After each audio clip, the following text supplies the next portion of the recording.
আসসালামু আলাইকুম রহমতুল্লাহি ওয়া বারাকাতুহু। কেমন আছেন আপনারা সবাই? আশা করি ভালো আছেন। আলহামদুলিল্লাহ আমিও আপনাদের দয়ায় ভালো আছি। আজকে যে রেসিপিটা নিয়ে আসলাম বা ব্লগটা নিয়ে আসলাম সেটা হচ্ছে চিকেন কারি বা দুধ চিকেন বলা হয় এটাকে। তো এটা খুবই সহজে রান্না করা যায় এবং সুন্দরভাবে রান্না করা যায়, আর এটাও খেতে অনেক সুস্বাদু। তো আজকে বেশি কথা না বলে আপনাদের বলা শুরু করি কীভাবে কী করতে হয়। প্রথমত মাংসগুলো টুকরো করে নেবেন বা পিচ করে নেবেন।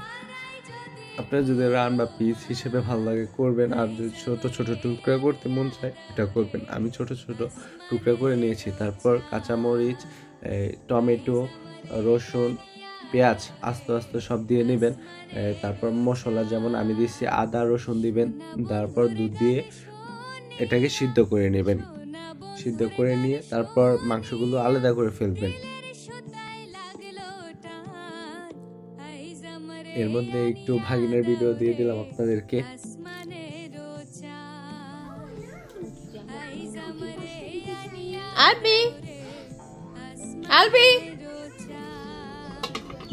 বাজার থেকে আপনার 2টা চারা নিয়ে আসছিলাম ওই দিন, বোম্বাই মরিচ আর হচ্ছে লেবুর চারা লাগানোর জন্য। এটার ভিডিও এটা। আর সিদ্ধ করার জন্য কিছুক্ষণ পর নাড়া দিবেন, যেন উল্টে পাল্টে দিবেন উপরে নিচে, যেন সবগুলো সুন্দরভাবে হয়। আর দুধ যাও তো তাই কড়াইয়ের মধ্যে বেজে থাকতে পারে, তো একটু ঠিক করে নেবেন। তো মাংসগুলো আলাদা করে নিচ্ছি আমি এই গ্যাসটা অফ করে আর কি। তো মাংসগুলো আলাদা করে বাকি যেগুলো থাকবে সবগুলো ক্রাশ বা ব্লেন্ড করে ফেলবো। তো এখানে আপনার টমেটো যেগুলো আছে টমেটোগুলো থেকে সিদ্ধ হয়ে গেছে, সব কিছুই সিদ্ধ হয়েছে। আপনারা সুন্দর করে টমেটোর উপর থেকে খাল বা চামড়া যেগুলো আছে ওইগুলো তুলে নেবেন। তুলে নেওয়ার পর একটা ব্লেন্ডারে দিয়ে সবগুলোকে একবার ব্লেন্ড করে ফিনিশিং করে নিয়ে নেবেন। আর ভিডিওটা সম্পূর্ণ দেখবেন। আর আমার ভিডিও যদি ভালো লাগে তো সাবস্ক্রাইব করবেন আর মন্তব্য করবেন কি কেমন লাগলো রান্না করে। তারপর আমার চ্যানেলটাকে সাবস্ক্রাইব করে রাখবেন আপনারা। আর ভুল ত্রুটি হলে ক্ষমা দৃষ্টিতে দেখবেন। আর সব কিছু পরিমাণ মতন করে দিবেন ময় মশলা। আমি তার পরিমাণ মতন আপনার পরিমাণ বলি নাই। ব্লেন্ড করার পর কড়াই নেবেন। আর আমাদের পরিবারে সবসময় সরিষার তেল খাই, তাই সরিষার তেল ইউজ করতেছি। আর রান্নার পরিমাণ আমি তো জানি না কে কতটুকু রাখবেন, তাই ওই পরিমাণে লবণ মশলা আর তেল আপনারা দিয়ে নেবেন। তো আমি এখানে পেঁয়াজ কুচি, রসুনের মধ্যে কাঁচা মরিচ দিয়ে নিলাম।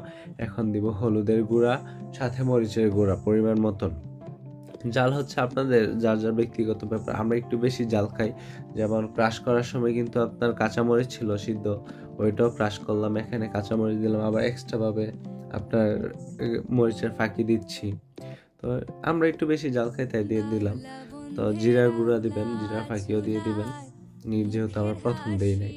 তো দিয়ে তারপর হচ্ছে গিয়া ব্লেন্ড করা যেই ছিল আমাদের ওই টমেটো কাঁচামরিচ মশলা টশলা ওইটা দিয়ে নেবেন। একটু জাল দিয়ে নেবেন গরম করে, দেন লবণ দিবেন পরিমাণ মতন। দেওয়ার পর আমাদের যে মাংসগুলো উঠে রাখছিলাম ওই মাংসগুলো দিবেন। দেওয়ার পর কিছুক্ষণ জাল দিবেন। জাল দেওয়ার পর আপনাদের গ্রেভিটা একটু যদি গাঢ় গাঢ় টাইপের হয় তাহলে বেশি ভালো, আবার অতিরিক্ত গাঢ় করেন না তাহলে ভালো লাগবে না। আর রান্না করে দেখবেন, ইনশাল্লাহ ভালো হবে, খুবই সুস্বাদু হবে। খুবই ভালো লাগছে খাবার আমাদের কাছে, আমি রান্না করছি। আর সবাই যে রান্না করে খারাপ হলেও ভালো লাগে, কিন্তু অনেস্টলি যদি বলি সত্যি অনেক মজা। আর অথেন্টিক ফ্লেভার পাওয়া যায় এটার মধ্যে, খাবারটার মধ্যে। আর ভিডিওটা যদি ভালো লাগে সাবস্ক্রাইব করবেন। আসসালামু আলাইকুম।